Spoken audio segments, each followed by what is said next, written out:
Selama 2 tahun, aku tulus merawat mertua yang diklaim buta total. Namun saat suamiku mandi, mertua tiba-tiba membuka matanya, menatapku tajam, dan menyodorkan kertas peringatan darurat. Seketika aku lemas dan terguncang saat membaca tulisan itu. Jangan teriak. Kami bukan ibu dan anak. Tapi, sebelum ceritanya dimulai, silahkan tulis di kolom komentar dari daerah mana saja teman-teman yang menonton cerita ini. Jangan lupa like dan subscribe agar channel ini bisa semakin berkembang dan bisa mempersembahkan cerita yang lebih menarik lagi. Jam dinding di ruang tengah menunjukkan pukul 5 pagi. Di luar, langit masih gelap, menyisakan hawa dingin yang menusuk tulang. Namun, bagiku, Elina, hari sudah dimulai sejak 15 menit yang lalu. Aku mengikat rambutku asal-asalan, lalu melangkah menuju dapur. Rutinitas ini sudah kuhafal di luar kepala, bahkan mungkin aku bisa melakukannya sambil memejamkan mata. Merebus air, menyiapkan handuk hangat, dan menghaluskan bubur instan. Bukan untukku, dan bukan untuk suamiku, Ferry. Semua ini untuk Ibu Rahma. Ibu Rahma, mertuaku. Wanita malang yang menghabiskan sisa hidupnya di atas kursi roda. Pagi, sayang, sapaan lembut itu terdengar disertai pelukan hangat dari belakang. Aroma aftershave maskulin bercampur wangi kopi menyapa indera penciumanku. Itu Ferry, suami yang kunikahi 2 tahun lalu. Pagi, Mas. Tumben bangun cepat? Tanyaku sambil tetap mengaduk bubur di panci kecil. Ada meeting pagi sama klien di Sentul. Aku harus berangkat sebelum macet. Jawabnya sambil mengecup pipiku sekilas. Ia melongok ke arah panci. Bubur ibu lagi? Aku mengangguk. Gigi ibu kan sudah nggak kuat, Mas. Lagi pula, pencernaannya sensitif. Kamu tahu sendiri kan, minggu lalu aku coba kasih nasi tim sedikit kasar saja, beliau langsung muntah-muntah. Ferry menatapku dengan tatapan yang selalu membuatku luluh. Tatapan penuh rasa bersalah sekaligus terima kasih. Ia memutar tubuhku pelan agar menghadapnya. Maafin aku ya, El.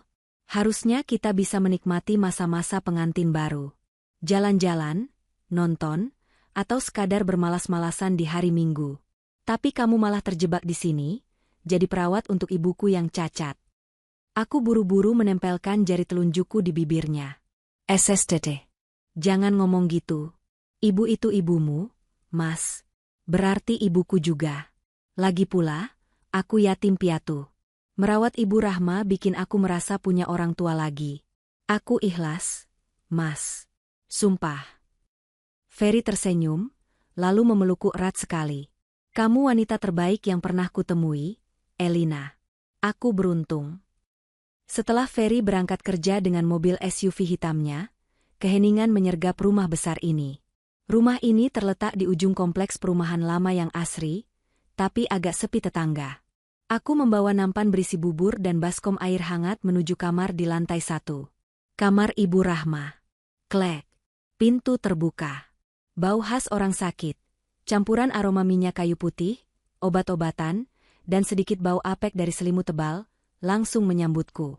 Di atas ranjang, sosok kurus itu terbaring diam. Matanya terbuka, tapi tatapannya kosong. Putih semua, nyaris tak ada hitamnya. Katarak parah dan kerusakan saraf akibat kecelakaan, kata dokter. Ditambah lagi stroke yang melumpuhkan separuh badannya. Selamat pagi, Ibu, sapaku ceria, seolah-olah beliau bisa membalasnya. Hening. Hanya suara napas berat yang terdengar. Aku mulai menyeka wajah keriput itu dengan handuk hangat. Kulitnya terasa dingin dan kering. Saat aku membersihkan area lehernya, aku merasakan sedikit ketegangan pada otot leher Ibu Rahma. Mungkin beliau kram karena tidur dalam posisi yang sama semalaman. Hari ini cerah loh, Bu. Nanti siang kita jemur sebentar di teras belakang ya, biar Ibu dapat vitamin D, ocehku sendirian sambil menyuapkan sesendok bubur. Ibu Rahma membuka mulutnya sedikit. Gerakannya kaku, seperti robot yang kehabisan baterai. Aku harus sabar, menunggu beliau menelan setiap suapan yang memakan waktu hampir 1 menit. Terkadang, aku merasa seperti berbicara dengan tembok. Tapi aku tahu, di balik tubuh yang tak berdaya ini, Ibu Rahma pasti mendengar. Ferry bilang, ibunya adalah wanita yang kuat dulu. Tadi Mas Ferry titip salam, Bu. Dia berangkat pagi-pagi sekali cari uang buat kita. Ibu doakan Mas Ferry ya, bisikku sambil membersihkan sisa bubur di sudut bibirnya. Tiba-tiba, tangan kiri Ibu Rahma, tangan yang tidak lumpuh, bergerak sedikit. Jemarinya menyentuh pergelangan tanganku. Dingin. Aku tersenyum. Kenapa, Bu? Ibu mau minum?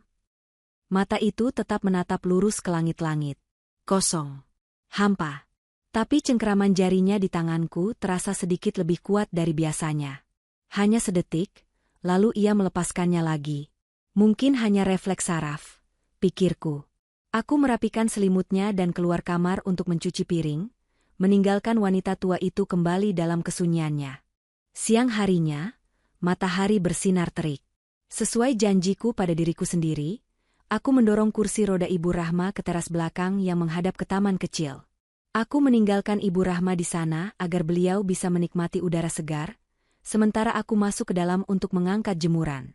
Ponselku bergetar di saku daster. Pesan dari Ferry. Mas Ferry, sayang, nanti malam aku pulang agak telat ya. Ada jamuan makan malam sama investor.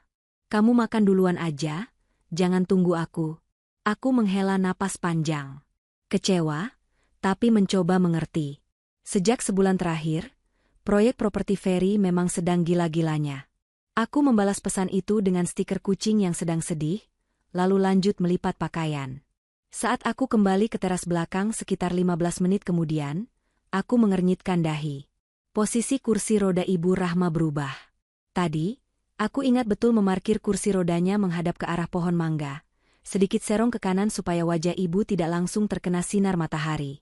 Tapi sekarang, kursi roda itu menghadap lurus ke arah pintu kaca, seolah-olah ibu sedang menatap ke dalam rumah. Mengawasi aku yang tadi sedang melipat baju di ruang tengah. Jantungku berdesir pelan. Loh? Kok ibu posisinya berubah? Gumamku. Aku mendekat. Ibu Rahma masih dalam posisi yang sama. Kepalanya terkulai sedikit ke samping, air liur menetes sedikit dari sudut bibirnya. Angin kali ya, hiburku pada diri sendiri. Meskipun dalam hati aku tahu, kursi roda seberat ini tidak mungkin bergeser hanya karena angin sepau-sepau, apalagi remnya sudah kukunci. Aku berjongkok, memeriksa tuas rem di roda. Terkunci. Bulu kuduku meremang. Apa aku yang lupa mengunci tadi? Atau mungkin rodanya licin? Bu? Panggilku pelan. Ibu tadi gerak? Pertanyaan bodoh. Bagaimana mungkin orang yang lumpuh total dari pinggang ke bawah dan stroke bisa memutar kursi roda? Aku menatap wajah Ibu Rahma lekat-lekat. Matanya yang putih keruh itu tampak tak fokus. Tapi entah kenapa, aku merasa ada sesuatu di balik kekeruhan itu. Seperti ada seseorang yang sedang mengintip dari balik tirai tebal. Aku menggelengkan kepala kuat-kuat, mengusir pikiran paranoid itu.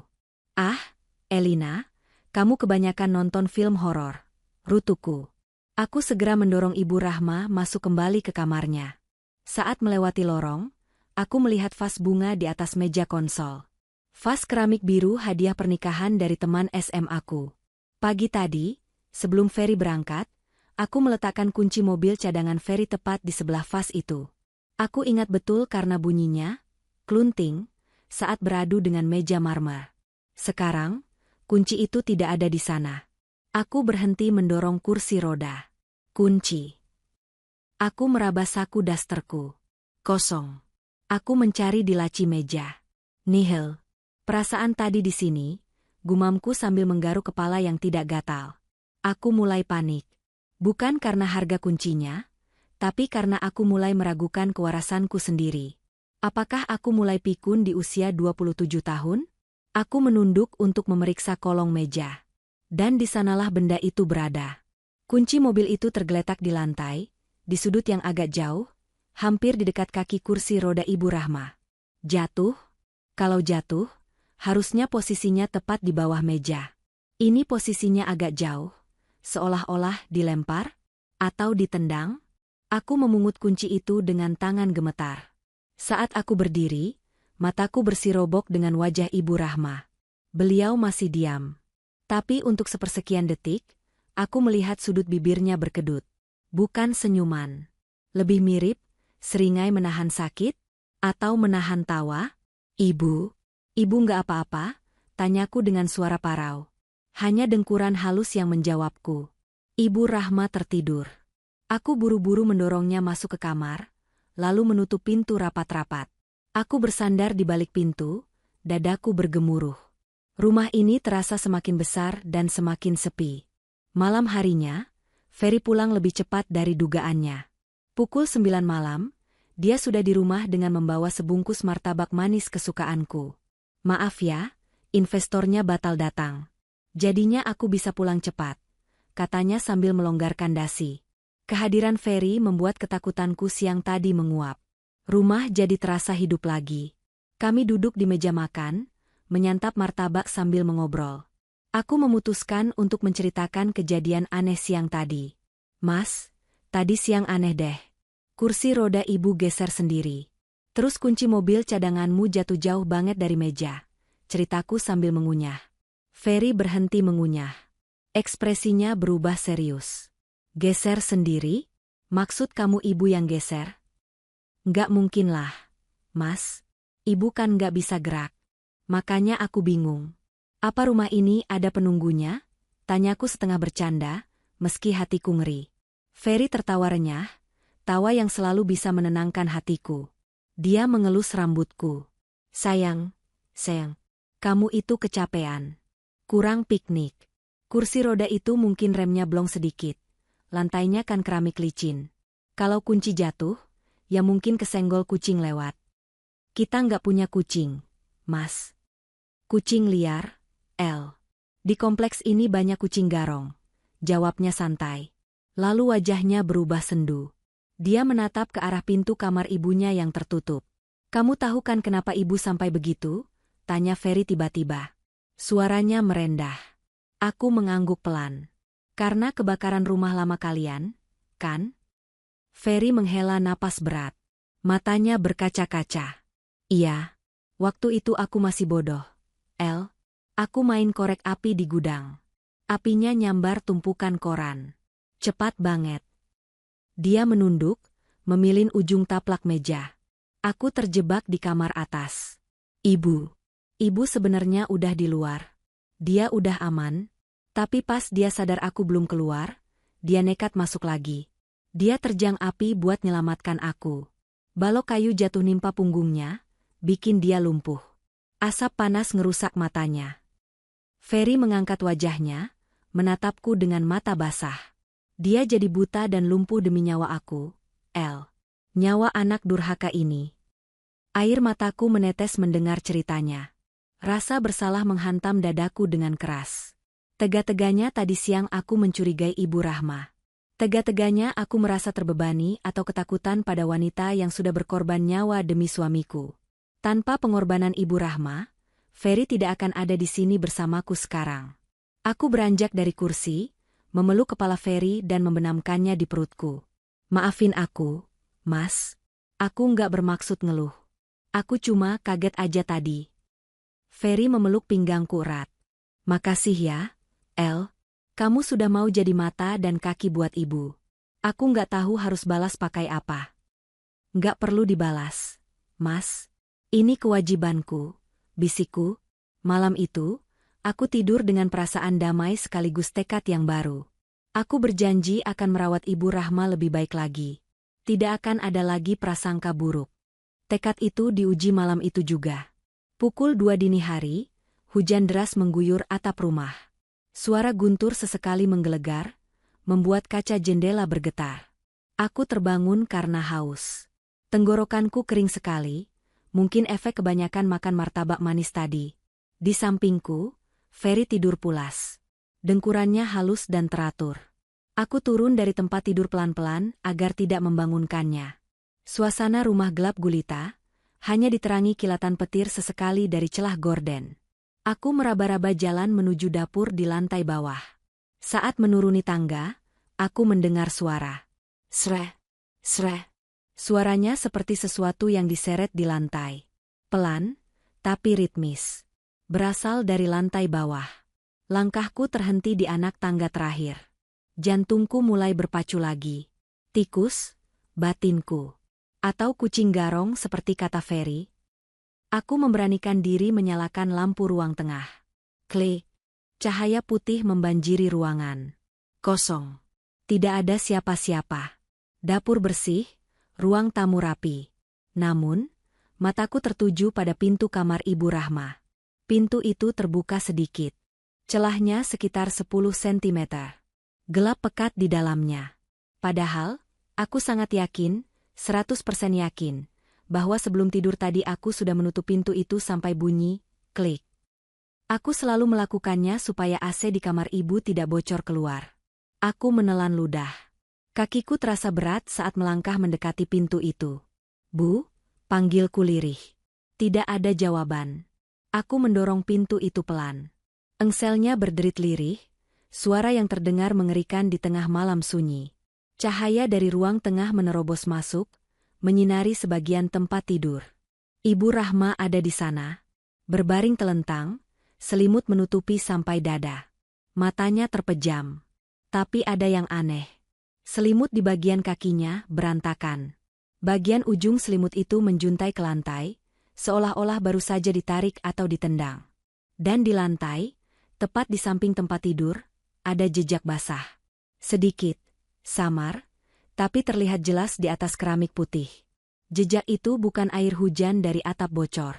Jejak itu berbentuk seperti tapak kaki telanjang yang basah. Ukurannya kecil, seukuran kaki wanita. Aku membeku. Mataku beralih cepat antara jejak kaki itu dan kaki Ibu Rahma yang tertutup selimut. Nggak mungkin, bisikku gemetar. Kaki ibu kan atrofi. Mengecil karena nggak pernah dipakai jalan bertahun-tahun.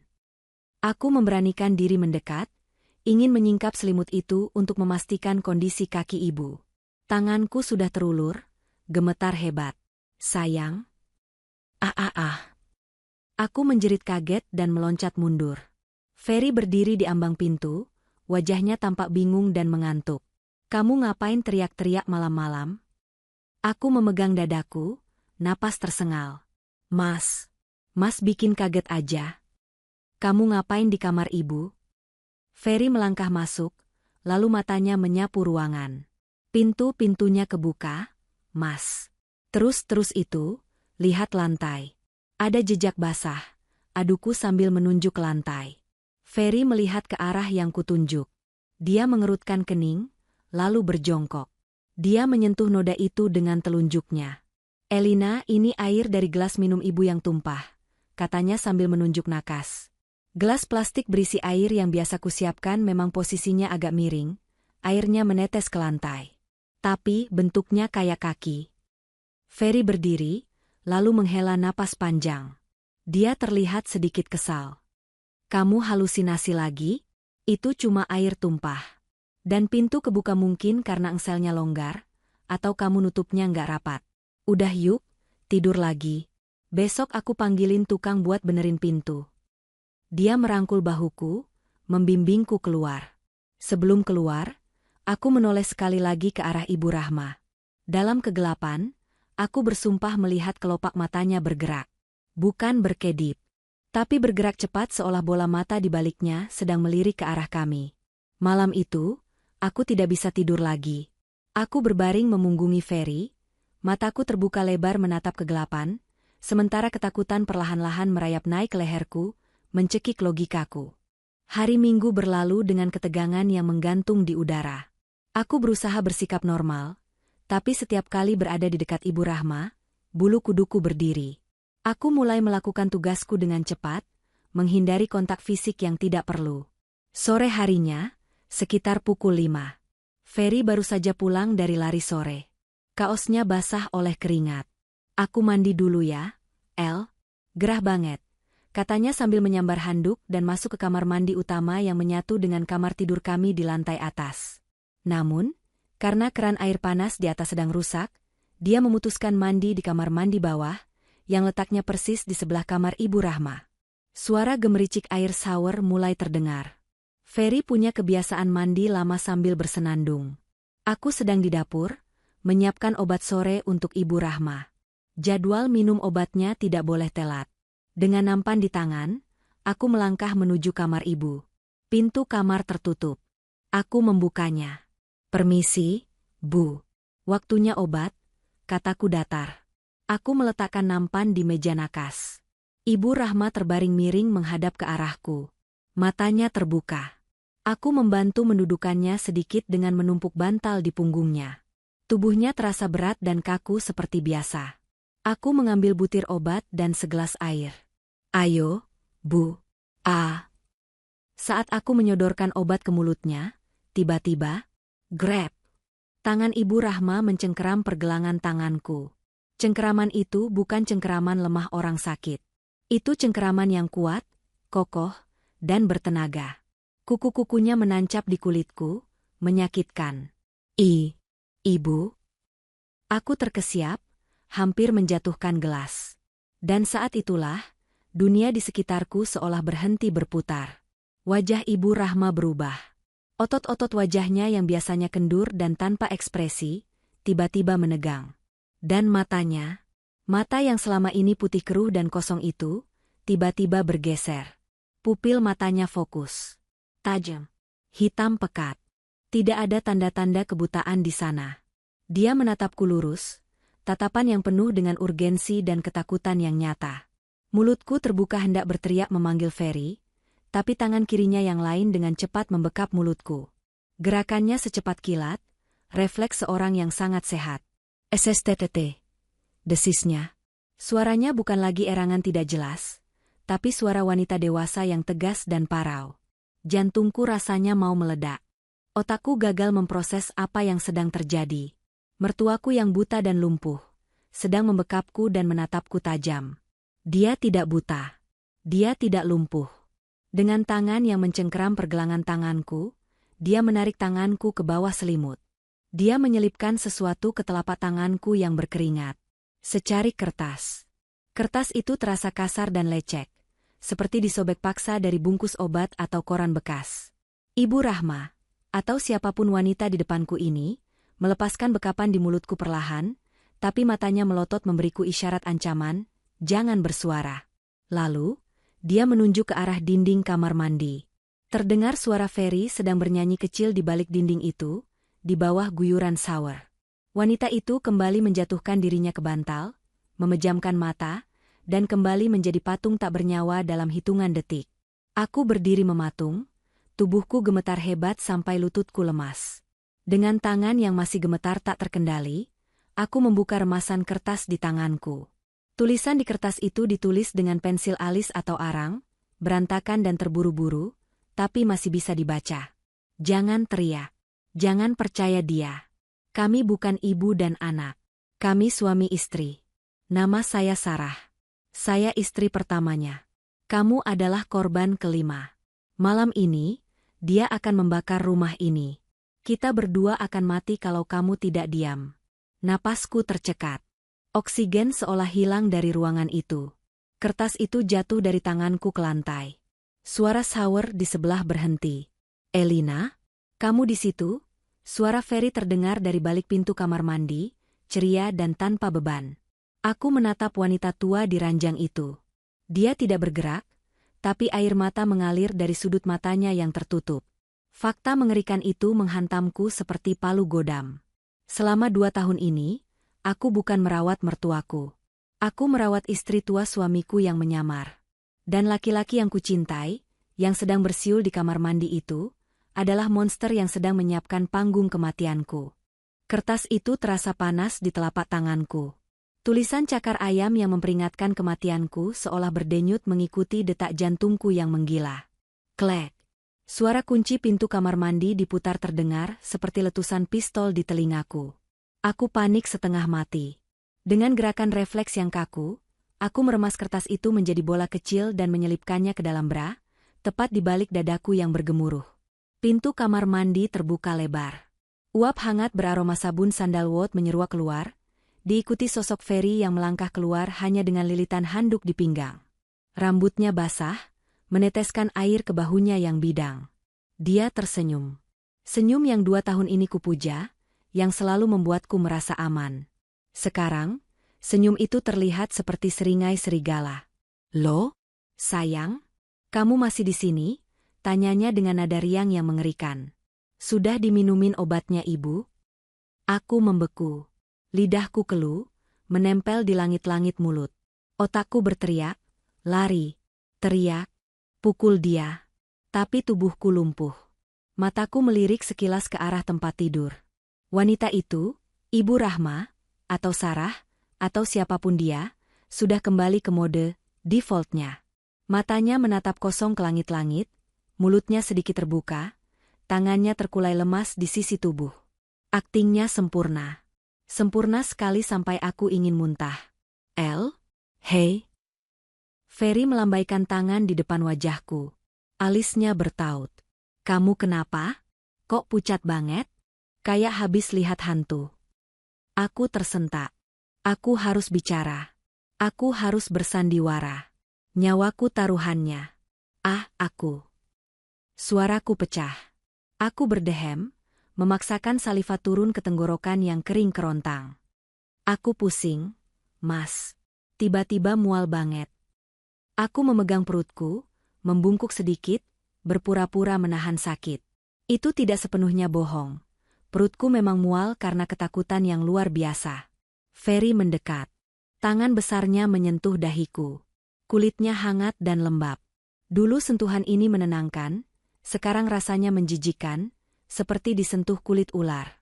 Aku harus menahan diri sekuat tenaga untuk tidak menepisnya. Badan kamu dingin banget, El. Keringat dingin juga, katanya dengan nada khawatir yang terdengar sangat tulus. Masuk angin ya? Atau salah makan martabak tadi? Iya, kayaknya masuk angin duduk. Jawabku asal. Aku mundur selangkah, menciptakan jarak. Aku mau ke kamar sebentar. Mas, mau cari minyak angin. Kamu urus ibu sebentar ya. Obatnya belum ketelan semua. Aku berbohong.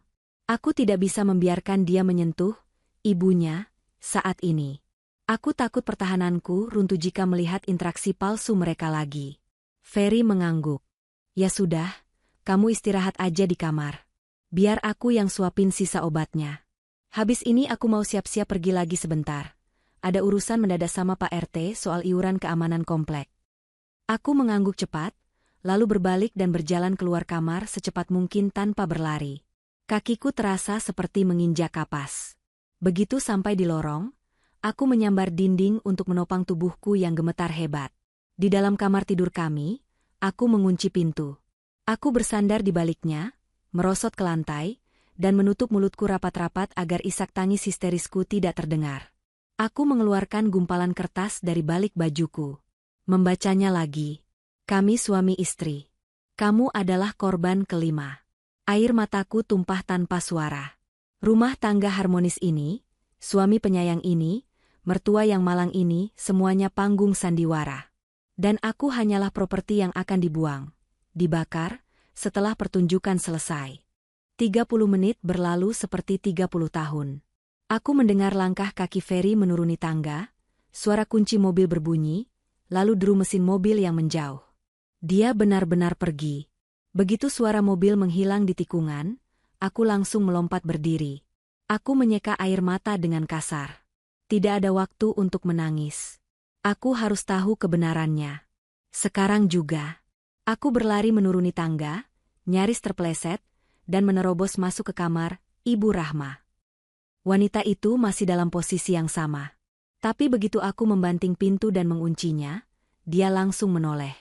Gerakannya tajam, gesit. Dia bangun dan duduk di tepi tempat tidur dengan mudah.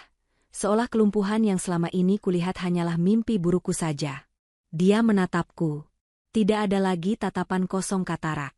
Matanya coklat tua, tajam, dan penuh perhitungan. Dia tidak terlihat seperti nenek-nenek tak berdaya lagi. Postur tubuhnya tegak. Kunci pintunya, tanyanya. Suaranya berat, serak, tapi jelas.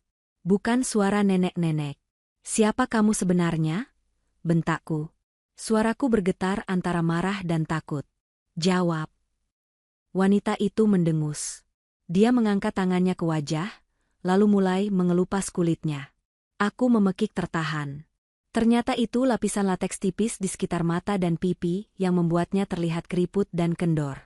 Dia menarik wig abu-abu kusam dari kepalanya, memperlihatkan rambut aslinya yang hitam, dipotong pendek gaya bob, dan sedikit beruban.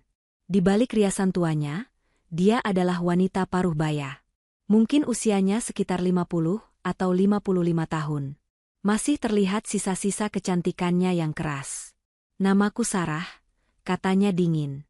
Dia mengambil gelas air di nakas dan meminumnya dengan rakus, seolah sudah menahan haus berjam-jam. "Aku istri Saferi. Kami menikah 15 tahun yang lalu di Surabaya. Dan tidak, aku bukan ibunya. Usiaku cuma beda 12 tahun dari bajingan itu." Aku mundur sampai punggungku menabrak lemari. "Istri? Jadi selama ini, kalian tinggal serumah, dan aku. Kamu istri mudanya. Istri sirinya. Atau apapun sebutan untuk korban penipuan," potong Sarah santai. Dia menatapku sinis. "Jangan merasa spesial, Elina. Sebelum kamu, ada Ratna di Bandung, ada Susi di Malang, ada siapa lagi itu, si janda kaya di Solo. Kamu yang kelima. Kalian membunuh mereka semua," bisikku ngeri. "Bukan, kalian." "Ferry yang membunuh," ralat Sarah cepat.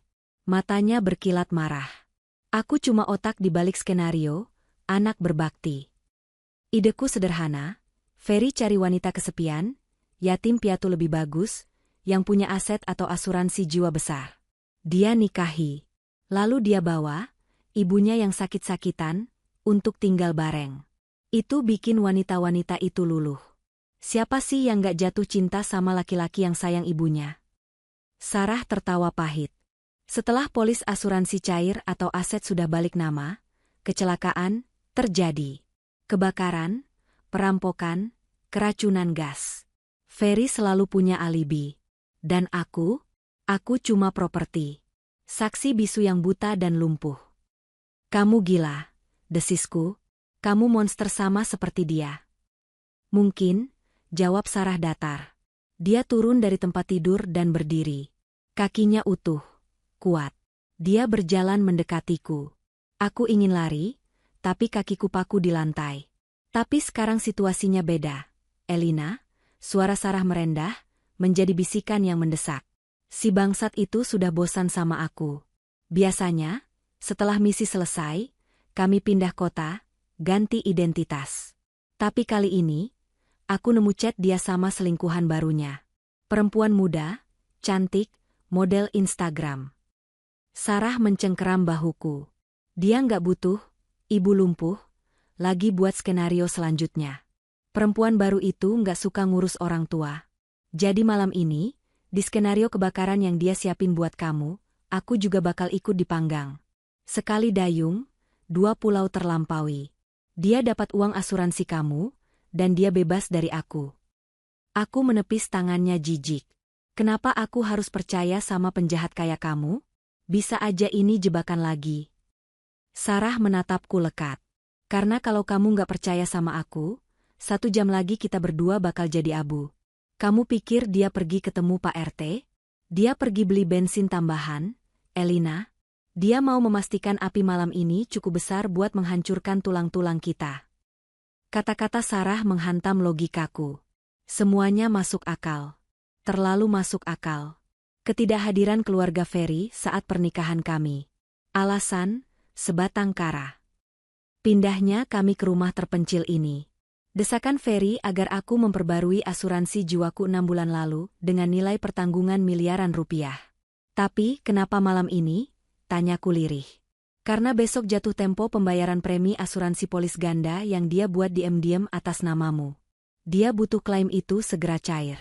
Dan malam ini malam minggu, kompleks sepi, satpam di pos depan biasanya tidur kalau lewat jam 12.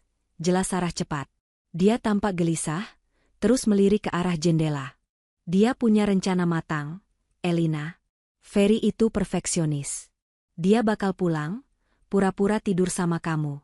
Nanti tengah malam, dia bakal suntik obat bius ke infus yang biasa dia pasang ke aku, pura-pura vitamin, dan dia bakal kasih obat tidur ke minuman kamu.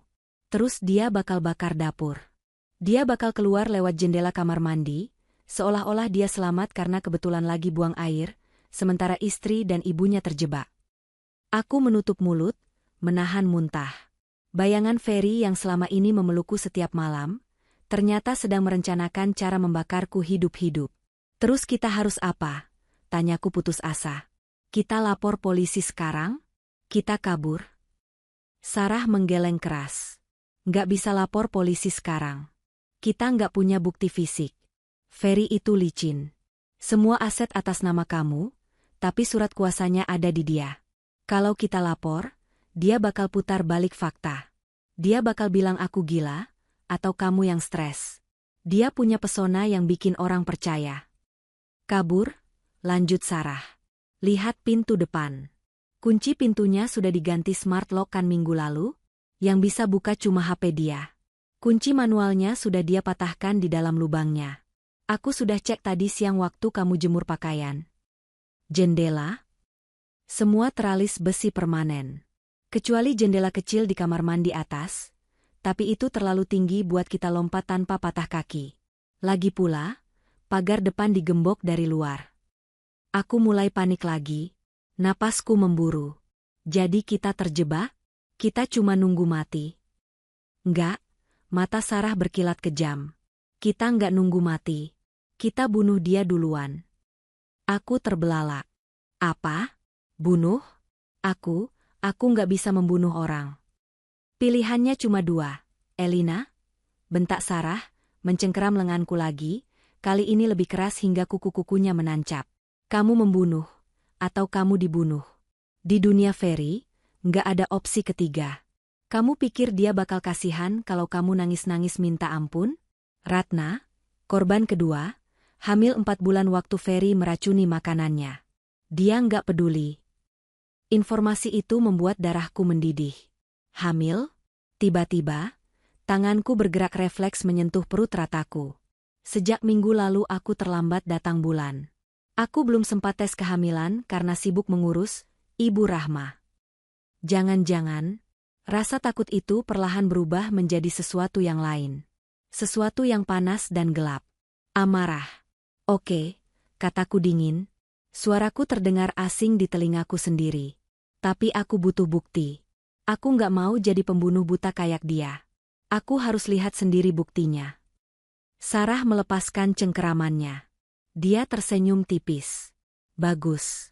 Kamu lebih punya nyali daripada yang kuduga. Buktinya ada di ruang kerjanya.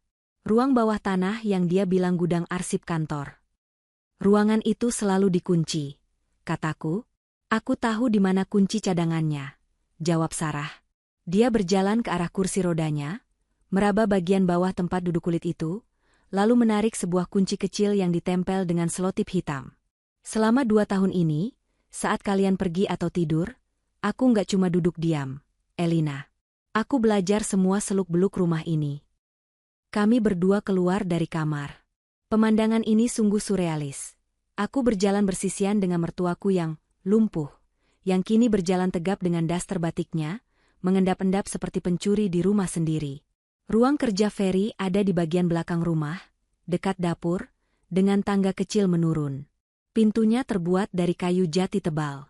Sarah menyerahkan kunci itu padaku. Buka. Tanganku gemetar kalau ingat isinya. Aku mengambil kunci itu. Tanganku basah oleh keringat dingin. Aku memasukkan kunci ke lubang. Klik. Terbuka. Aroma di dalam ruangan itu berbeda dari sisa rumah lainnya. Bau kertas tua, thinner, dan sesuatu yang tajam bensin. Aku meraba saklar lampu. Ruangan itu tidak terlalu besar. Ada meja kerja, lemari arsip besi, dan sebuah brankas di sudut. Di lemari itu, tunjuk Sarah pada lemari besi yang tidak terkunci. Aku membuka laci lemari. Di dalamnya ada tumpukan map. Aku mengambil map paling atas. Polis asuransi jiwa Allianz, tertanggung, Elina Kusuma. Penerima manfaat, Ferry Andika, suami, Rahmawati, ibu kandung. Tanggal polisnya baru sebulan lalu. Nilai pertanggungannya 5 miliar rupiah. Dan ada klausul tambahan, double indemnity untuk kematian akibat kecelakaan di rumah, kebakaran, perampokan. Tanganku gemetar makin hebat. Aku membuka map kedua. Foto-foto. Bukan foto pemandangan atau proyek bangunan. Foto-foto wanita. Ada foto seorang wanita berambut panjang sedang tertawa di taman, itu pasti Ratna. Lalu foto wanita yang sama, dalam kondisi hangus di antara reruntuhan rumah. Ada foto wanita lain. Lalu foto kliping koran, kebocoran gas tewaskan pengantin baru di Malang. Ya Tuhan. Aku menutup mulutku, menahan jeritan. Ini bukan sekadar penipuan. Ini dokumentasi pembunuhan berantai. Ferry menyimpan ini sebagai trofi. Dia bangga dengan karyanya. Lihat di pojok sana, kata Sarah. Di sudut ruangan, tertutup kain terpal biru, ada 3 jerigen merah. Aku menyingkap terpal itu. Bau bensin langsung menyengat hidungku. 3 jerigen bensin ukuran 20 liter. Sudah penuh. Sudah siap. Cukup buat bikin rumah ini jadi neraka dalam 10 menit. Bisik Sarah di belakangku. Aku mundur selangkah, menatap jerigen-jerigen itu dengan horor. Kakiku lemas. Aku terduduk di lantai dingin. Rasanya duniaku runtuh seketika. Cinta 2 tahun, pengabdian, mimpi masa depan, semuanya hancur lebur di ruangan bau bensin ini. Sekarang kamu percaya? Tanya Sarah. Dia tidak menatapku dengan kasihan, tapi dengan tatapan pragmatis seorang yang ingin bertahan hidup. Kita nggak punya banyak waktu. Dia bisa pulang kapan saja. Aku mengangguk lemah. Apa rencananya? Racun, kata Sarah cepat. Dia mau meracuni kita? Kita balikan keadaannya. Kamu masak makan malam kan? Masukkan obat tidur dosis tinggi ke makanannya. Obat tidur jatahku yang selama ini aku kumpulkan dan gak pernah ku minum. Kalau dia gak mau makan, buat dia makan. Kamu istrinya. Rayu dia. Lakukan apapun. Tiba-tiba, dari arah luar, terdengar suara. Bukan suara angin. Suara ban mobil menggerus kerikil di carport depan. Mata Sarah membelalak lebar. Dia pulang. Kami berdua membeku. Jam tanganku menunjukkan pukul 7 malam. Katanya dia pergi lama, desisku panik. Mungkin dia berubah pikiran. Atau dia lupa sesuatu. Cepat, keluar dari sini. Aku buru-buru memasukkan kembali map-map itu ke laci, menutupnya asal, dan mematikan lampu. Sarah menyambar kunci dari tanganku dan mengunci pintu gudang dengan gerakan kilat. Balik ke kamar. Aku harus pasang wig lagi, perintah Sarah. Dia berlari, benar-benar berlari, menuju kamarnya. Aku berlari ke dapur, menyambar serbet, dan pura-pura sedang mengelap meja makan. Jantungku berdentum begitu keras sampai telingaku sakit. Suara bip digital terdengar dari pintu depan. Titit-titit. Klek. Pintu utama terbuka. Angin malam berhembus masuk, membawa hawa dingin. Ferry masuk. Dia membawa kantong plastik hitam besar di tangan kanannya. Wajahnya terlihat berbeda. Tidak ada senyum manis seperti tadi sore. Wajahnya tegang, rahangnya mengeras. Matanya menyapu seisi ruangan dengan tatapan tajam dan penuh curiga. Sayang, kau udah pulang? Sapaku. Suaraku terdengar cempreng, terlalu dibuat-buat. Ferry menatapku lama. Dia tidak langsung menjawab. Dia meletakkan kantong plastik hitam itu di lantai, di dekat rak sepatu. Bunyinya klontang, seperti ada benda logam di dalamnya. Urusannya cepat selesai. Jawabnya singkat. Dia berjalan mendekatiku. Aromanya bukan lagi wangi sandalwood, tapi bau keringat masam bercampur bau bensin yang samar namun tajam. Dia pasti baru saja mengisi jerigen-jerigen itu atau memindahkannya. Kamu ngapain di dapur? Katanya sakit kepala, tanyanya menyelidik. Udah mendingan, Mas. Aku minum obat warung tadi. Terus aku lapar, jadi mau nyiapin makan malam. Jawabku, berusaha tersenyum. Ferry berdiri tepat di depanku. Dia menatap mataku dalam-dalam, seolah mencari kebohongan di sana. Aku menahan napas, berusaha tidak mengedipkan mata berlebihan. Ibu gimana? Udah tidur? Tanyanya lagi. Udah. Pulas banget kayaknya, jawabku. Ferry mengangguk pelan. Lalu matanya melirik ke arah pintu ruang bawah tanah yang ada di ujung lorong dapur. Tadi aku dengar suara pintu ditutup waktu aku parkir mobil. Kamu dari gudang? Darahku berhenti mengalir. Pendengarannya tajam sekali. Hah? Enggak kok. Aku cuma tutup pintu kamar mandi bawah. Anginnya kencang, pintunya sebanting sendiri tadi. Elakku cepat. Ferry diam sejenak. Suasana hening mencekam. Hanya suara kulkas yang mendengung. Kemudian, perlahan, senyum itu kembali muncul di wajahnya. Senyum, suami idaman. Tapi kali ini tidak mencapai matanya. Oh, begitu. Ya sudah. Aku lapar banget. El, kamu masak apa? Gimana kalau malam ini aku yang masak spesial buat kita? Steak kesukaanmu? Tawarannya terdengar manis, tapi alarm di kepalaku berbunyi nyaring. Dia mau mengambil alih dapur. Dia mau memastikan makanannya aman, atau dia mau memasukkan sesuatu ke makananku. Boleh, Mas. Tapi aku bantu ya. Nggak usah, potong Ferry cepat. Tangannya mencengkeram bahuku, sedikit terlalu keras. Kamu duduk manis aja di meja makan. Biar aku yang manjakan kamu malam ini. Anggap aja perayaan. Perayaan apa? Perayaan untuk awal yang baru, bisiknya di telingaku. Napasnya hangat, tapi membuatku menggigil. Ferry melepaskan bahuku dan berjalan menuju dapur. Dia mengambil pisau daging dari rak pisau. Cahaya lampu memantul di bilah pisau yang tajam itu. Saat dia sibuk mengeluarkan bahan makanan dari kulkas, aku melirik ke arah pintu kamar Ibu Rahma. Pintunya tertutup rapat. Sarah ada di sana, menunggu aba-abaku, atau mungkin sedang menyiapkan senjatanya sendiri. Aku melirik ke arah pintu depan. Tombol smart lock menyala merah. Terkunci otomatis. Aku terjebak di dalam kandang singa bersama singanya. Dan singa itu sedang memegang pisau, bersiul riang sambil menyiapkan santapan terakhir untuk mangsanya. Aku duduk di kursi makan, tanganku di bawah meja meremas dasterku kuat-kuat. Permainan dimulai. Aku harus bertahan hidup sampai makan malam selesai. Atau salah satu dari kami tidak akan melihat matahari terbit besok pagi. Aroma mentega dan bawang putih yang ditumis memenuhi udara dapur, bercampur dengan bau daging sapi yang mendesis di atas wajan panas.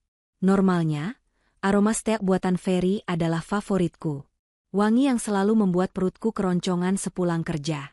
Tapi malam ini, aroma itu membuat lambungku bergejolak hebat. Seolah-olah aku sedang menghirup bau bangkai yang disamarkan parfum mahal. Aku duduk kaku di kursi makan, tanganku terlipat di bawah meja, meremas ujung daster hingga buku-buku jariku memutih. Mataku tak lepas dari punggung Ferry. Dia berdiri di depan kompor, bersenandung pelan. Lagu jazz instrumental yang biasa dia putar saat kami berdansa di ruang tamu. Gerakannya santai, penuh percaya diri. Dia membalik daging dengan capitan, lalu menaburkan lada hitam. Sebentar lagi matang, sayang, ujarnya tanpa menoleh. Aku buat medium well, kesukaanmu. Aku menelan ludah yang terasa pahit. Di kepalaku, suara Sarah terus terngiang. Dia akan memberimu obat tidur. Jangan makan apapun. Ferry berbalik, membawa 2 piring besar dengan presentasi ala restoran bintang 5. Steak sirloin, mashed potato, dan sayuran rebus yang berkilau. Dia meletakkan 1 piring di depanku, dan 1 lagi di tempat duduknya. Dan minumannya. Dia berjalan ke kulkas, mengeluarkan botol jus jeruk premium yang sudah terbuka segelnya. Dia menuangkannya ke dalam 2 gelas kristal. Mataku menyipit. Aku melihat gerakan tangannya saat menuang ke gelasku. Sedikit lebih lambat. Apakah itu imajinasiku? Atau dia memang sudah mencampur serbuk obat tidur ke dalam botol itu sebelumnya? Silakan, Tuan Putri, katanya sambil duduk di hadapanku. Dia tersenyum lebar, memperlihatkan deretan gigi putihnya yang rapi. Senyum yang dulu kukira tulus, kini terlihat seperti seringai hiu yang siap mencabik mangsa. Makasih, Mas, jawabku lirih. Suaraku serak. Ayo dimakan. Keburu dingin. Ferry memotong daging di piringnya, menusuknya dengan garpu, dan memasukkannya ke mulut. Dia mengunyah dengan nikmat, matanya terpejam seolah menikmati setiap gigitan. Sempurna. Dagingnya empuk banget. Dia membuka matanya, menatapku yang masih diam mematung. Pisau dan garpuku masih tergeletak rapi di samping piring. Loh, kok enggak disentuh? Kamu enggak menghargai masakanku? Nada suaranya berubah sedikit. Ada sedikit tekanan di sana. Aku buru-buru mengambil garpu. Tanganku gemetar. Denting garpu yang beradu dengan piring keramik terdengar nyaring di ruangan sunyi itu. Ting. Ah, aku makan kok. Gagapku. Aku memotong ujung kecil daging itu. Sangat kecil. Aku menusuknya, mengangkatnya mendekati mulut. Aromanya menusuk hidung. Tiba-tiba, dari arah kamar Ibu Rahma, terdengar suara batuk. Batuk yang keras dan kering. Uhuk. Uhuk. Ferry berhenti mengunyah. Dia menoleh ke arah lorong. Ibu bangun. Itu kode. Aku yakin itu kode dari Sarah. Dia tahu kami sedang makan malam. Dia memberiku peringatan atau pengalihan. Biar aku cek sebentar, kataku, mencoba berdiri. Ini kesempatanku untuk membuang daging ini atau lari ke kamar mandi. Duduk. Bentakan Ferry menggelegar, membuatku terlonjak kembali duduk di kursi. Ferry menatapku tajam. Wajah ramahnya lenyap seketika. Kamu kenapa sih dari tadi gelisah terus? Ibu cuma batuk. Nanti dia tidur lagi. Sekarang, kamu makan. Aku sudah capek-capek masak. Jantungku berpacu kencang. Dia mulai tidak sabar. Dia ingin aku segera pingsan supaya dia bisa memulai pertunjukan apinya. Minum dulu jusnya kalau dagingnya seret, perintah Ferry. Dia menyodorkan gelas jus jeruk itu ke depanku. Cairan oranye pekat itu bergoyang pelan. Di dalamnya, mungkin ada kematianku. Atau setidaknya, tiket menuju ketidaksadaran yang akan berakhir dengan aku menjadi abu. Aku menatap gelas jus itu, lalu menatap wajah Ferry. Keringat dingin mulai mengalir di pelipis. Aku harus memikirkan alasan. Alasan yang logis, yang tidak membuatnya curiga bahwa aku tahu rencananya. Mas. Aku memulai, suaraku bergetar. Aku sebenarnya? Sebenarnya apa? Desaknya.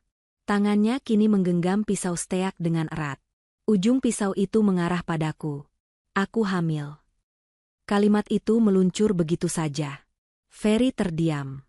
Matanya membelalak sedikit. Cengkeramannya pada pisau melonggar sedetik. Apa? Aku hamil, Mas. Ulangku, kali ini lebih yakin. Aku memegang perutku. Sudah 2 minggu aku telat haid. Makanya dari tadi siang aku mual banget. Cium bau daging ini, rasanya aku mau muntah. Ini adalah pertaruhan terbesar.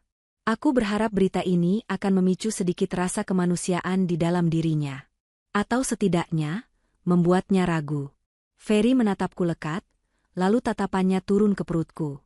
Hening selama 5 detik yang menyiksa. Lalu, dia tertawa. Tawanya pelan, dingin, dan mengerikan. Hamil? Desisnya. Wah, kebetulan sekali. Dia tidak terlihat senang. Dia tidak terlihat terharu. Dia terlihat terganggu. Seperti seseorang yang menemukan noda kecil di baju kemeja putihnya yang sempurna. Itu masalah tambahan. Gumamnya pada diri sendiri, tapi aku bisa mendengarnya. Darahku membeku. Dia tidak peduli. Dia sama sekali tidak peduli ada darah dagingnya di rahimku. Sarah benar. Dia monster murni. Mas, kamu nggak seneng? Tanyaku dengan air mata yang mulai menumpuk. Ferry menghela napas panjang, lalu ekspresinya kembali datar. Justru karena kamu hamil, kamu harus makan, El. Bayinya butuh nutrisi. Jus ini vitamin C, bagus buat mual. Dia berdiri, mengambil gelas jus itu, dan berjalan memutari meja mendekatiku. Ayo, minum. Sedikit aja, bujuknya. Suaranya lembut, tapi matanya memancarkan ancaman yang nyata. Dia berdiri tepat di samping kursiku. Tangan kirinya memegang gelas, tangan kanannya memegang bahuku, menekanku agar tetap duduk. Aku nggak mau, Mas. Bau jeruknya bikin mual. Tolakku, memalingkan wajah. Minum, Elina, suaranya mengeras. Enggak. Tangan Ferry yang memegang bahuku tiba-tiba mencengkeram rahangku. Keras sekali. Jari-jarinya menekan pipiku hingga mulutku terbuka paksa. Aku bilang minum, ya minum. Bentaknya. Wajah aslinya keluar. Mata itu bukan mata suami, tapi mata pembunuh. Dia menuangkan jus itu ke mulutku yang terbuka paksa. Cairan manis dan sedikit pahit membasahi lidahku. Aku tersedak. Refleks, aku menyemburkan cairan itu ke wajahnya. Pruh! Jus jeruk membasahi wajah dan kemeja Ferry. Hening sejenak. Ferry mengusap wajahnya yang basah dengan punggung tangan. Napasnya memburu. Dia menatapku dengan kebencian yang murni. Dasar wanita jalang, geramnya. Plah! Tamparan keras mendarat di pipiku. Kepalaku tersentak ke samping. Telingaku berdenging. Rasa asin darah memenuhi mulutku. Ujung bibirku pecah. Ferry menjambak rambutku, menarik kepalaku ke belakang hingga aku menengadah menatap langit-langit. Susah payah aku mau bikin cara yang halus. Tidur tenang. Nggak sakit, tahu-tahu lewat, bisiknya di telingaku. Tapi kalau kamu mau cara kasar, oke. Aku layani. Dia mengangkat pisau steak di tangan kanannya. Mataku terbelalak melihat kilatan pisau itu. Aku meronta, menendang-nendang kaki meja, tapi tenaga Ferry jauh di atasku. Aku memejamkan mata, menunggu rasa sakit tusukan. Brak! Suara hantaman keras terdengar. Bukan di tubuhku, tapi di kepala Ferry. Cengkeraman di rambutku terlepas seketika. Ferry terhuyung ke depan, menabrak meja makan hingga piring-piring berjatuhan. Prak! Prang! Aku membuka mata. Di belakang Ferry, berdiri sosok Sarah. Bukan Ibu Rahma yang lemah, tapi Sarah, dengan wajah garang dan napas tersengal. Di tangannya, dia menggenggam vas bunga keramik tebal yang kini sudah pecah menjadi 2 bagian. Sisa vas itu berlumuran darah. Darah segar mengalir dari belakang kepala Ferry. Dia mengerang, memegang kepalanya, berusaha menyeimbangkan tubuhnya yang limbung. Dasar laki-laki biadab, teriak Sarah. Ferry berbalik lambat-lambat. Matanya yang berkunang-kunang menatap Sarah dengan tatapan tidak percaya. Ibu? Jangan panggil aku ibu. Sarah mengayunkan sisa pecahan vas yang tajam itu ke arah wajah Ferry. Ferry yang masih pusing refleks menangkis dengan lengannya. Ceras. Keramik tajam itu menyayat lengan bawahnya. Darah menyembur. Aarg! Ferry meraung kesakitan. Lari, Elina! Teriak Sarah padaku. Teriakan itu menyadarkanku dari kelumpuhan. Aku mendorong kursi hingga jatuh, lalu melompat berdiri. Ferry mencoba meraih kakiku, tapi Sarah menendang selangkangannya dengan sekuat tenaga.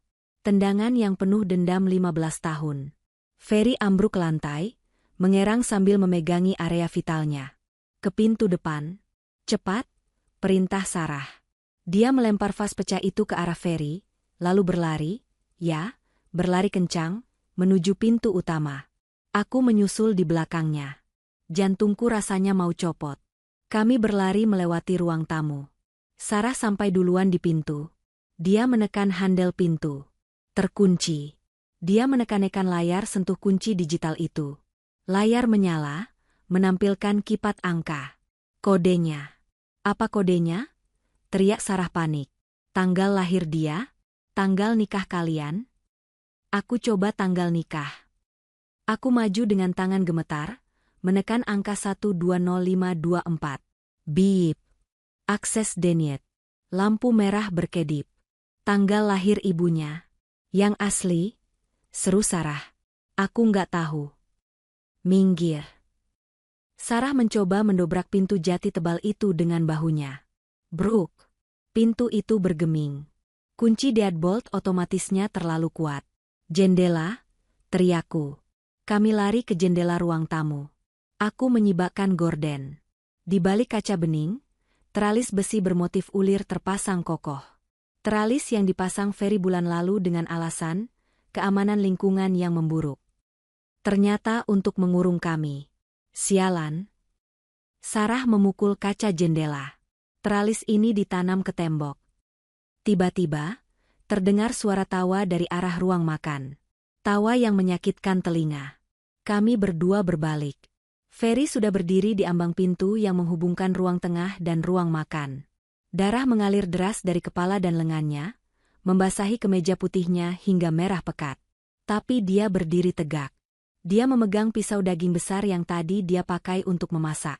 Wajahnya bukan lagi wajah manusia. Itu wajah setan. Wah, wah, katanya sambil melangkah pelan mendekati kami. Dia menjilat darah di bibirnya. Kejutan yang luar biasa. Ibu sudah sembuh? Mukjizat ya. Sarah berdiri di depanku, merentangkan tangan untuk melindungiku. Jangan sentuh dia, Ferry. Urusanmu sama aku. Urusanku sama kalian berdua, geram Ferry. Kalian berdua sudah merusak rencanaku yang rapi. Tahu nggak betapa susahnya ngatur skenario kecelakaan yang sempurna? Dan sekarang, kalian bikin semuanya berantakan. Dia mengacungkan pisau. Sekarang, aku nggak perlu pura-pura lagi. Aku akan cincang kalian dulu, baru aku bakar. Kami mundur perlahan. Punggungku menabrak dinding dingin. Ruang tamu ini luas, tapi rasanya seperti peti mati yang menyempit. Kunci, Ferry. Buka pintunya, bentak Sarah. Dia mengambil lampu meja dari meja sudut, mencabut kabelnya, dan memegangnya seperti tongkat pemukul. Kunci? Ferry merogoh saku celananya dengan tangan kiri. Dia mengeluarkan ponselnya. Maksudmu ini? Dia menunjukkan layar ponselnya. Aplikasi Smart Home. Satu tombol bertuliskan unlock. Sini HP-nya.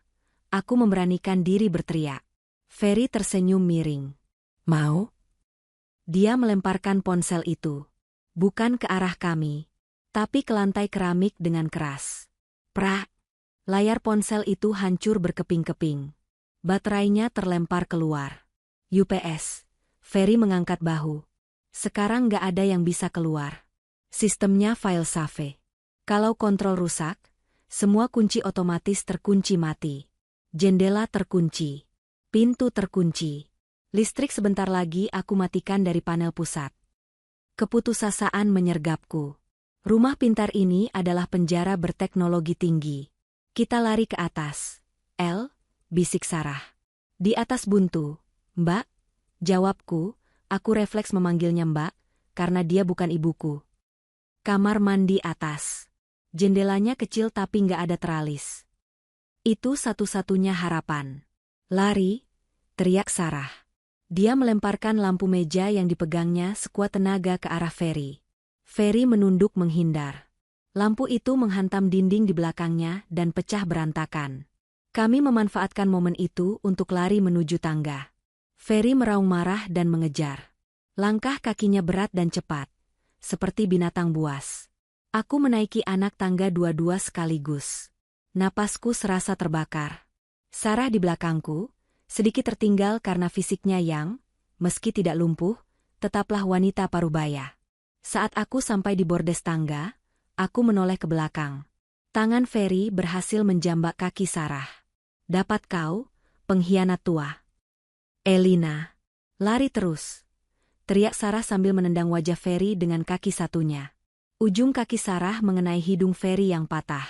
Krak, darah muncrat lagi.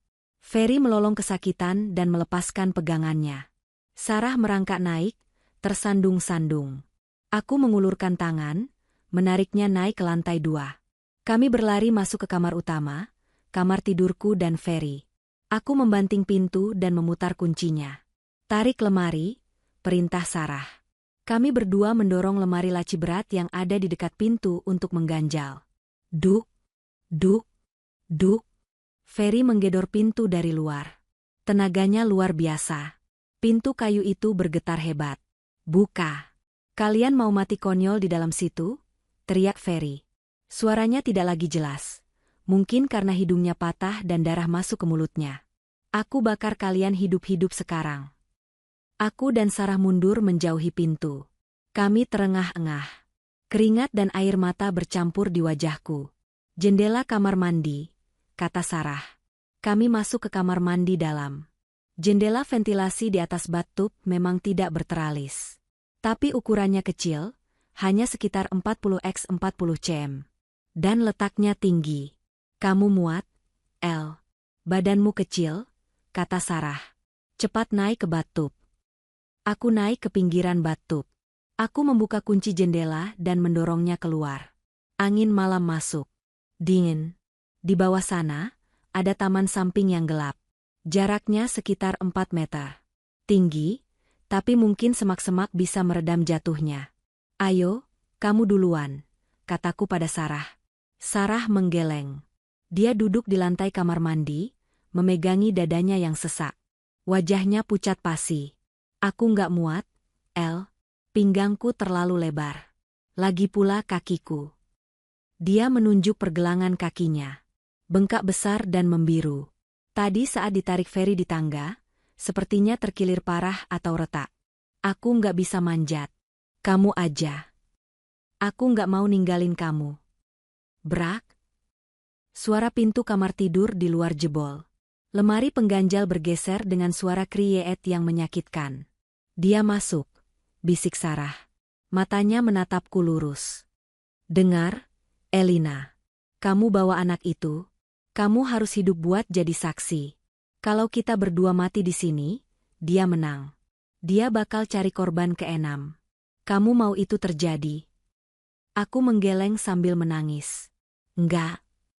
Pergi. Sekarang. Sarah mendorong kakiku. Tapi terlambat. Langkah kaki Ferry terdengar masuk ke kamar tidur. Dan kemudian bau itu.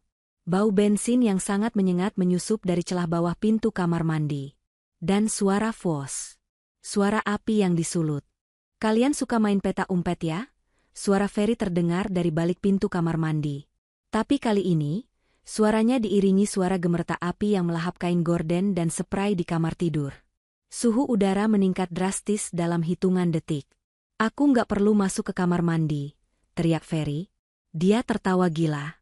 Aku bakar aja kamar tidurnya. Kalian bakal matang di dalam situ kayak kepiting rebus.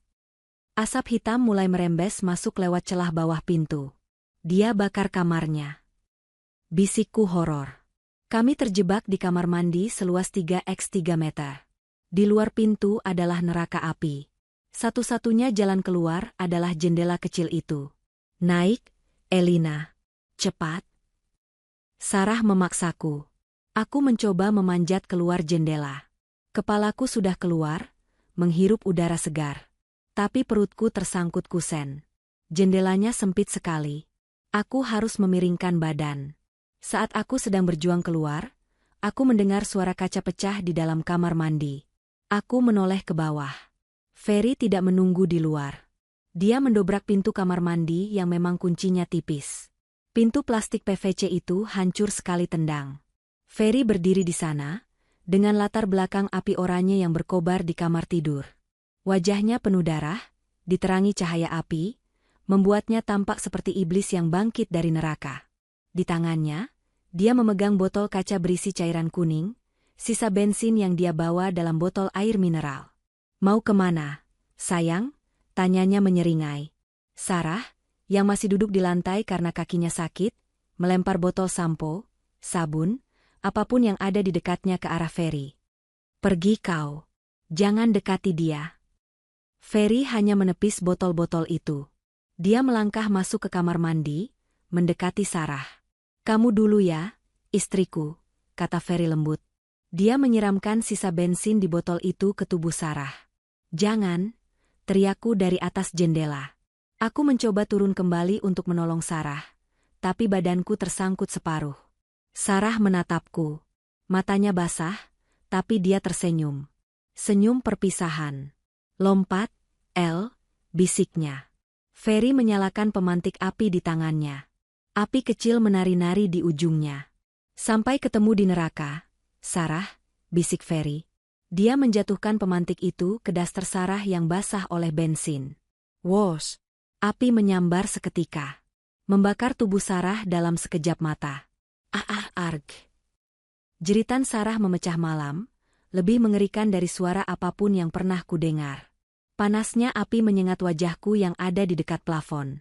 Asap hitam bergulung memenuhi kamar mandi. Sekarang giliranmu, Elina. Ferry menengadah menatapku. Wajahnya gila, diterangi api yang membakar, istri pertamanya, di kakinya sendiri. Asap tebal mulai mencekiku. Ferry mencoba meraih kakiku yang masih menggantung di dalam.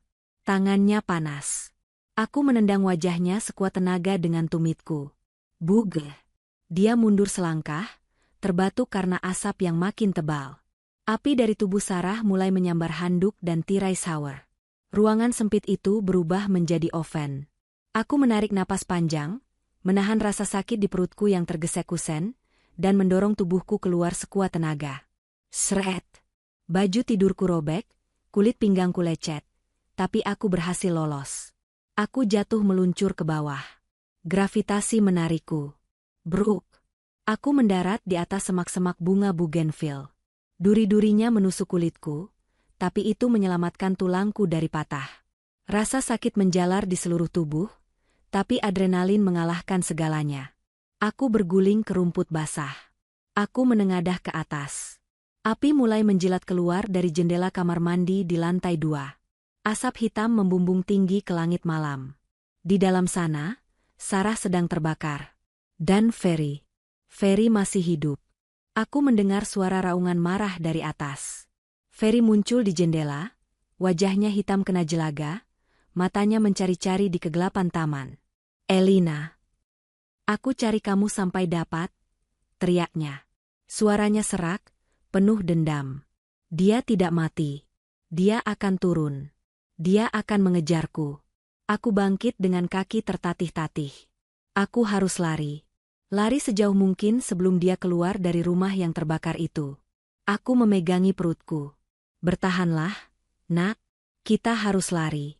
Aku mendarat dengan keras di tanah basah. Napasku tersentak keluar dari paru-paru.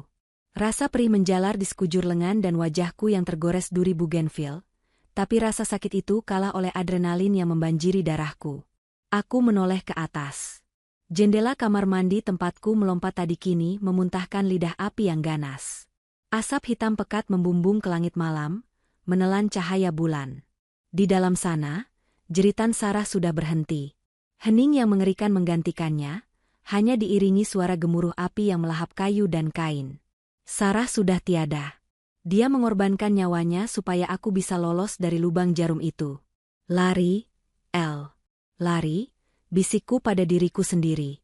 Aku memegangi perutku yang kram, memaksa kakiku untuk berdiri. Aku berlari tertatih-tatih menuju gerbang depan. Halaman rumah ini cukup luas, ditanami rumput Jepang yang rapi. Dulu aku suka menyiram tanaman di sini setiap sore. Sekarang, tempat ini terasa seperti arena gladiator. Aku sampai di gerbang besi hitam yang menjulang tinggi. Tingginya hampir 3 meter, dengan ujung tombak runcing di bagian atasnya. Aku mengguncang gerbang itu sekuat tenaga. Klang, klang, terkunci. Gembok besar menggantung di sana. Aku meraba saku dasterku yang robek. Kosong. Tentu saja, aku tidak punya kunci. Dan seperti kata Sarah, pagar ini digembok dari luar oleh Ferry sebelum dia masuk rumah tadi. Tolong. Kebakaran. Tolong. Teriakku sekuat tenaga ke arah jalanan komplek yang sepi. Suaraku serak, tertelan oleh suara gemuruh api di belakangku.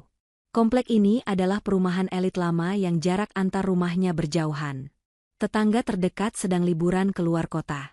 Satpam di pos depan berjarak 200 meter dan mungkin sedang tertidur pulas. Percuma, sayang. Suara itu membuat darahku membeku. Aku berbalik perlahan. Di teras belakang, di bawah cahaya api yang menerangi halaman seperti panggung neraka, Ferry berdiri. Dia tidak melompat dari jendela. Dia keluar lewat pintu kaca belakang yang sudah pecah berantakan, mungkin dia pecahkan dengan kursi. Kondisinya mengerikan. Kemeja putihnya hangus sebagian, menempel pada kulit lengan kirinya yang melepuh merah. Wajahnya cemong oleh jelaga hitam. Rambutnya yang biasanya rapi kini berantakan dan hangus di ujung-ujungnya. Tapi matanya masih hidup. Menyala dengan kegilaan yang tenang. Di tangan kanannya, dia menyeret sebuah skop besi yang biasa dipakai tukang kebun. Ujung skop itu beradu dengan lantai keramik teras, menimbulkan bunyi srek-srek yang ngilu. Kamu pikir kamu bisa lari kemana? Tanyanya sambil melangkah turun ke rumput. Dia tidak berlari. Dia berjalan santai, seolah sedang menikmati perburuan ini. Pagar itu tinggi, El. Dan kamu lagi hamil. Kamu nggak akan bisa manjat. Aku mundur perlahan sampai punggungku menempel pada besi gerbang yang dingin. Mas sadar, Mas. Rumah kamu terbakar. Kamu bisa mati juga di sini. Teriakku, mencoba memancing logikanya. Ferry tertawa. Tawa yang kering dan pecah.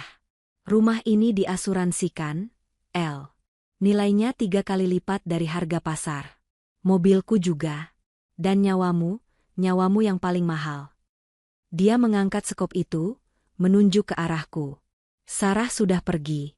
Sekarang tinggal kamu. Kalau kamu mati di sini, polisi akan nemuin mayat kamu dan Sarah di puing-puing. Ceritanya bakal sempurna. Menantu dan mertua tewas terjebak kebakaran karena pintu macet. Aku bakal jadi suami yang berduka, yang selamat secara ajaib karena berhasil keluar lewat pintu belakang. Kamu iblis, desisku. Aku pebisnis, Elina. Dan kamu adalah aset yang harus dilikuidasi. Dia mempercepat langkahnya. Jarak kami tinggal 10 meter. Aku tidak bisa diam di sini. Jika aku tetap di gerbang, aku akan jadi sasaran empuk hantaman skop itu. Aku melihat ke sekeliling. Di sudut halaman, ada carport terbuka tempat mobil SUV Ferry terparkir. Di sebelahnya ada lemari penyimpanan alat-alat kebun. Aku lari menyamping, menuju area carport. Hahaha. Lari, tikus kecil. Lari. Ferry tertawa, mulai berlari mengejarku. Aku sampai di dekat mobil. Aku mencoba membuka pintu mobil. Terkunci. Tentu saja. Kuncinya ada di saku Ferry, atau mungkin sudah hancur ikut terbakar. Aku bersembunyi di balik bodi besar mobil SUV itu. Napasku memburu. Aku mendengar langkah kaki Ferry menginjak kerikil di sisi lain mobil. Elina, keluar dong. Jangan bikin susah. Sekali pukul di kepala, semua selesai. Nggak sakit kok. Bujuknya dengan nada seperti membujuk anak kecil. Aku melihat sekeliling dengan panik. Mataku menangkap sesuatu di dekat ban belakang. Sebuah dongkrak besi panjang. Mungkin tukang cuci mobil lupa membereskannya kemarin. Aku meraih dongkrak itu. Berat, besi solid. Tiba-tiba, kaca jendela mobil di samping kepalaku pecah berantakan. Prang! Ferry menghantamkan skopnya ke kaca mobil, mencoba memukulku dari sisi seberang. Pecahan kaca menghujani rambutku. Aku menjerit dan merunduk. Kena kamu. Ferry memutari mobil. Dia sudah ada di depanku sekarang. Aku tidak punya pilihan. Aku mengayunkan dongkrak besi di tanganku sekuat tenaga ke arah kakinya. Bu! ARGH. Ferry meraung. Dongkrak itu menghantam tulang keringnya dengan telak. Dia jatuh berlutut. Sekopnya terlepas dari tangannya. Ini kesempatanku. Bukannya lari menjauh, aku maju. Ketakutan itu berubah menjadi naluri bertahan hidup yang buas. Aku mengayunkan dongkrak itu lagi, kali ini mengincar bahunya. Tapi Ferry, meski kesakitan, refleksnya sebagai pembunuh masih tajam. Dia menangkap ujung dongkrak itu dengan tangan kosong. Dia menariknya kuat-kuat. Tenagaku kalah jauh. Aku tersentak ke depan, jatuh menubruk dadanya. Ferry memelukku. Bukan pelukan sayang, tapi kuncian maut. Lengannya yang besar dan berotot melingkar di leherku. Mencekik. Lepas. Aku meronta, mencakar wajahnya, mencakar luka bakarnya. Matilah. Mati, teriak Ferry tepat di telingaku. Bau napasnya busuk, bau darah dan asap. Cengkramannya makin kuat. Saluran napasku tertutup. Pandanganku mulai berbintik hitam. Paru-paruku terasa mau meledak. Aku menendang-nendang ke udara, tapi sia-sia. Dalam keputusasaan, tanganku meraba-raba tanah di samping kami. Jariku menyentuh sesuatu yang dingin dan tajam. Pecahan kaca jendela mobil tadi. Aku menggenggam pecahan kaca itu. Tidak peduli telapak tanganku tersayat. Dengan sisa tenaga terakhir sebelum aku pingsan, aku menghujamkan pecahan kaca itu ke paha Ferry. Jep! Ferry menjerit histeris. Kaca itu menancap dalam. Kuncian di leherku terlepas seketika. Aku berguling menjauh, terbatuk-batuk hebat, menghirup udara rakus. Tenggorokanku rasanya remuk. Ferry menggeliat di tanah, mencabut kaca itu dari pahanya. Darah segar muncrat, bercampur dengan darah dari luka-luka sebelumnya. Dia mencoba berdiri, tapi kakinya goyah. Sementara itu, di belakang kami, api di rumah induk sudah mencapai puncaknya. Atap rumah mulai runtuh. Bruk. Genteng-genteng berjatuhan. Dan yang lebih mengerikan, api mulai merambat ke arah dapur, ke arah ruang bawah tanah. Tempat jerigen-jerigen bensin itu disimpan. Belum selesai, ini belum selesai. Ferry meracau. Dia berdiri lagi, tertatih-tatih. Dia memungut sekopnya kembali. Wajahnya pucat karena kehilangan banyak darah, tapi kebencian membuatnya tetap berdiri. Zombie. Dia seperti mayat hidup. Aku mundur, mencari senjata lain. Tapi tidak ada apa-apa lagi di dekatku. Aku terpojok di antara mobil dan tembok pagar. Sayang sekali anak kita harus mati juga, kata Ferry sambil menyeringai gila. Dia mengangkat sekop tinggi-tinggi. Tapi tenang aja, nanti aku bikin lagi yang baru. Saat dia hendak mengayunkan sekop itu, blar. Sebuah ledakan dahsyat terjadi dari arah dapur. Tanah berguncang hebat. Rupanya api sudah mencapai jerigen bensin di ruang bawah tanah dan tabung gas LPG di dapur. Ledakan itu begitu kuat hingga menghancurkan dinding samping rumah. Puing-puing batu bata dan kayu berapi terlempar ke segala arah seperti peluru. Gelombang kejut ledakan itu melempar tubuh Ferry ke depan. Dia terpelanting, menabrak bodi mobil dengan keras, lalu jatuh tersungkur. Aku juga terlempar ke tanah, melindungi kepalaku dengan tangan. Telingaku berdenging panjang. Nguing. Selama beberapa detik, dunia terasa hening. Debu dan asap tebal menyelimuti halaman. Perlahan, aku mengangkat kepala. Separuh rumah megah itu sudah hilang, berganti menjadi kawah api. Panasnya terasa membakar kulitku meski jarak kami 10 meter. Aku menoleh ke arah Ferry. Dia tertimpar runtuhan tembok garasi yang roboh akibat ledakan. Separuh badannya, dari pinggang ke bawah, tertindih balok beton besar. Dia masih sadar. Dia mencoba mendorong beton itu, tapi terlalu berat. Dia terjebak. Dan api mulai merambat cepat ke arahnya. Rumput kering di sekitarnya mulai terbakar. Tumpahan bensin dari mobil yang mungkin tangkinya bocor kena ledakan mulai tersulut. Aku berdiri, sempoyongan. Aku melihat Ferry. Ferry melihatku. Matanya yang tadi penuh kegilaan, kini berubah. Menjadi mata manusia yang ketakutan. Ketakutan murni akan kematian. Elina. Panggilnya. Suaranya lemah, kalah oleh suara api. Tolong mas, El. Dia mengulurkan tangannya padaku. Tangan yang tadi mencekikku. Tangan yang tadi memegang sekop untuk membelah kepalaku. Elina, aku suamimu, tolong panas-panas. El. Dia mulai menangis. Air mata bercampur darah di wajahnya. Aku berdiri diam, menatapnya. Napasku masih sesak. Tanganku berdarah. Leherku sakit. Ingatanku berputar. Senyum manisnya saat melamarku. Kebohongannya tentang ibunya. Kekejamannya pada Sarah. Rencananya untuk membakarku dan bayiku. Aku melangkah mendekat. Mata Ferry berbinar penuh harap. Iya, sayang, tolong angkat ini, ada dongkrak di situ, cepat. Aku berhenti tepat di luar jangkauan tangannya. Aku melihat dongkrak besi yang tergeletak di dekat kakinya. Alat yang bisa menyelamatkan nyawanya. Aku menatap mata Ferry dalam-dalam. Mas. Bisikku. Iya? Cepat, El. Apinya dekat. Aku menendang dongkrak itu. Bukan ke arahnya. Tapi menjauh, masuk ke dalam kobaran api yang membakar rumput. Mata Ferry terbelalak. Harapannya hancur menjadi horor. Kamu benar, Mas, kataku dingin, suaraku tenang di tengah kekacauan itu. Skenarionya memang harus sempurna. Suami istri tewas dalam kebakaran tragis. Tapi maaf, naskahnya aku revisi sedikit. Cuma suaminya yang tewas. Aku berbalik membelakanginya. Elina.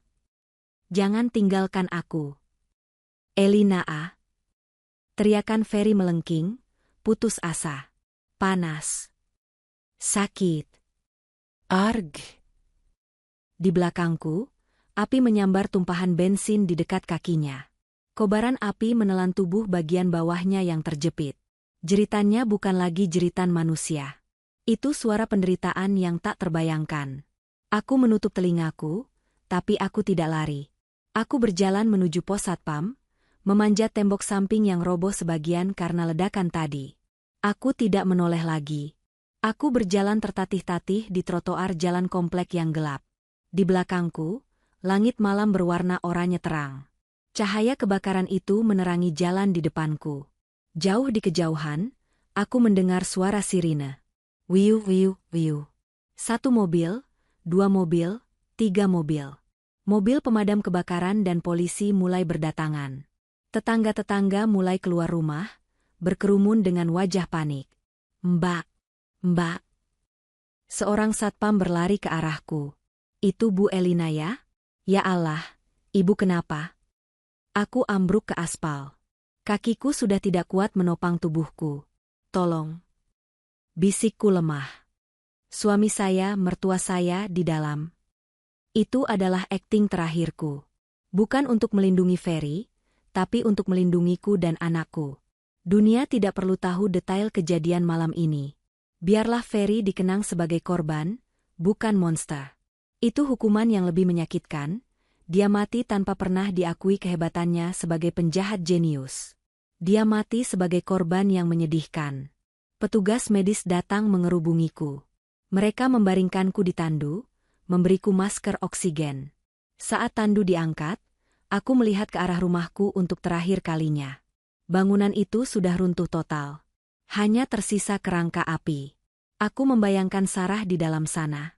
Wanita malang yang menghabiskan 2 tahun berpura-pura lumpuh demi bertahan hidup, dan akhirnya mati demi memberiku kesempatan lari. Terima kasih, Sarah, batinku. Hutangmu lunas. Kemudian aku memejamkan mata, membiarkan kegelapan yang nyaman merenggut kesadaranku. 3 hari kemudian, bau antiseptik rumah sakit menjadi aroma baruku. Aku duduk di tepi tempat tidur, menatap keluar jendela. Hujan turun rintik-rintik, membasahi Jakarta. Seorang polisi wanita, Inspektur Ratna, duduk di kursi di sampingku. Dia menutup buku catatannya. Jadi, menurut kesaksian ibu, api berasal dari dapur saat ibu sedang di kamar mandi atas, dan ibu tidak sempat menyelamatkan suami dan mertua karena tangga sudah runtuh. Aku mengangguk pelan. Wajahku datar. Iya, Bu. Semuanya terjadi begitu cepat. Saya mencoba teriak panggil Mas Ferry, tapi aku menunduk, membiarkan air mata buaya menetes. Dia mencoba menyelamatkan ibunya. Inspektur Ratna mengangguk prihatin. Kami menemukan jasad Pak Ferry di halaman belakang, tertimpa reruntuhan. Sepertinya beliau terlempar saat ledakan gas. Dan jasad Bu Rahma ditemukan di kamar mandi atas. Polisi itu diam sejenak, lalu menatapku dengan tatapan sedikit bingung. Tapi ada satu hal yang aneh, Bu Elina. Tim forensik kami menemukan bahwa jasad wanita di kamar mandi itu memakai makeup prostetik di wajahnya. Dan hasil autopsi menunjukkan otot kakinya normal, tidak ada tanda-tanda kelumpuhan menahun seperti yang ada di rekam medis. Jantungku berdegup. Inilah momen kuncinya. Saya tidak tahu, Bu, jawabku pelan. Ibu mertua saya memang suka berdandan. Mungkin itu cara dia menghibur diri. Inspektur Ratna tampak tidak puas, tapi dia tidak punya bukti lain. Rumah itu hancur total. CCTV meleleh. Saksi mata cuma aku. Dan tersangka utamanya sudah jadi arang. Baiklah. Penyelidikan sementara kami simpulkan sebagai kecelakaan akibat kebocoran gas. Kami turut berduka cita ya, Bu. Oh ya, mengenai klaim asuransi. Saya tidak peduli soal uang, potongku cepat. Saya cuma mau istirahat. Polisi itu pamit keluar. Sepeninggal polisi, aku mengelus perutku yang masih rata. Dokter kandungan bilang bayiku kuat. Dia selamat dari guncangan, benturan, dan asap. Dia pejuang, sama seperti ibunya. Pintu kamar terbuka lagi. Kali ini seorang pengacara masuk. Pengacara Ferry. Selamat siang, Bu Elina. Maaf mengganggu. Saya membawa berkas wasiat dan asuransi Pak Ferry. Karena beliau meninggal, dan Ibu Rahma juga meninggal, maka Ibu adalah ahli waris tunggal. Dia meletakkan map tebal di meja. Total aset,